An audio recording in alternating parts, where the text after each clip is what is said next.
ଘଣ୍ଟାରେ ବିଜୁଳି ଘଡ଼ଘଡ଼ି ସହ ପ୍ରବଳ ବର୍ଷା ଆଲର୍ଟ କଲା ପାଣିପାଗ ବିଭାଗ କେନ୍ଦ୍ର। ତେବେ ଚାଲନ୍ତୁ ଏହି ଖବର ଉପରେ ନଜର ପକାଇବା। ନଜର ପକାଇବା ପୂର୍ବରୁ ଯେଉଁମାନେ ବି ଆମ ୟୁଟ୍ୟୁବ ଚ୍ୟାନେଲ ନୂଆ ଅଛନ୍ତି ଚ୍ୟାନେଲକୁ ସବସ୍କ୍ରାଇବ କରନ୍ତୁ। ପାଖରେ ଥିବା ବେଲ୍ ଆଇକନ୍ ଉପରେ କ୍ଲିକ୍ କରି ଅଲ୍ ନୋଟିଫିକେସନ୍ ଉପରେ କ୍ଲିକ୍ କରନ୍ତୁ, ଯାହାଫଳରେ କି ଆମ ଲାଟେଷ୍ଟ ଭିଡ଼ିଓ ଆପଣମାନେ ସର୍ବପ୍ରଥମେ ଦେଖିପାରିବେ। ପାଣିପାଗକୁ ନେଇ ବଡ଼ ଅପଡେଟ୍ ଆସୁଛି। ବଡ଼ ବର୍ଷା କେବଳ ସେତିକି ନୁହେଁ, 5 ଦିନ ଯାଏଁ କୁଆପଥର ବର୍ଷା ହେବା ନେଇ ପୂର୍ବାନୁମାନ କରିଛି ପାଣିପାଗ ବିଭାଗ। ଆଜିଠୁ ପାଗରେ ପରିବର୍ତ୍ତନ ହେବ। କିଛି ସ୍ଥାନରେ ପ୍ରବଳ ବର୍ଷା ହୋଇପାରେ। ଆସନ୍ତା ଏପ୍ରିଲ 5 ତାରିଖ ଯାଏଁ ରାଜ୍ୟରେ ବିଭିନ୍ନ ସ୍ଥାନରେ ବର୍ଷା ନେଇ ଆକଳନ କରିଛି ପାଣିପାଗ ବିଭାଗ କେନ୍ଦ୍ର। ଆସନ୍ତା 3 ତାରିଖରେ କାଳବୈଶାଖୀ ବର୍ଷାକୁ ନେଇ 9ଟି ଜିଲ୍ଲାକୁ ଅରେଞ୍ଜ ୱାର୍ଣ୍ଣିଂ ଜାରି କରାଯାଇଥିବା ବେଳେ 5ଟି ଜିଲ୍ଲାକୁ ୟେଲୋ ୱାର୍ଣ୍ଣିଂ ଜାରି କରାଯାଇଛି। କୁଆପଥର ବର୍ଷା ହେବା ନେଇ ଆଲର୍ଟ କରିଛି ପାଣିପାଗ ବିଭାଗ।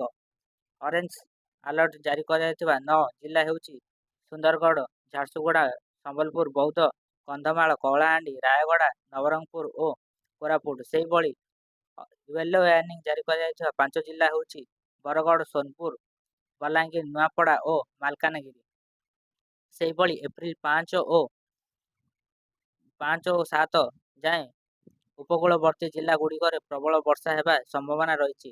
ପ୍ରବଳ ବର୍ଷା ଓ ପବନ ସହ କୁଆପଥର ବର୍ଷା ହେବା ନେଇ 8 ଜିଲ୍ଲାକୁ ଅରେଞ୍ଜ ୱାର୍ଣ୍ଣିଂ ଜାରି କରାଯାଇଛି। ସେହିଭଳି 12 ଜିଲ୍ଲାକୁ ୟେଲୋ ଜୋନ୍ରେ ରଖାଯାଇଛି।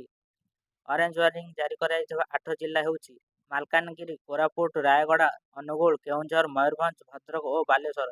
ସେହିଭଳି ୟେଲୋ ଜୋନ୍ରେ ଥିବା 12 ଜିଲ୍ଲା ହେଉଛି ଗଞ୍ଜାମ, ଗଜପତି, କନ୍ଧମାଳ, ବୌଦ୍ଧ, ନୟାଗଡ଼, ଖୋର୍ଦ୍ଧା, ପୁରୀ, ଢେଙ୍କାନାଳ, ଯାଜପୁର, କଟକ, କେନ୍ଦ୍ରାପଡ଼ା ଓ Jagatsinghpur. Bureau report, Vijayalakshmi news.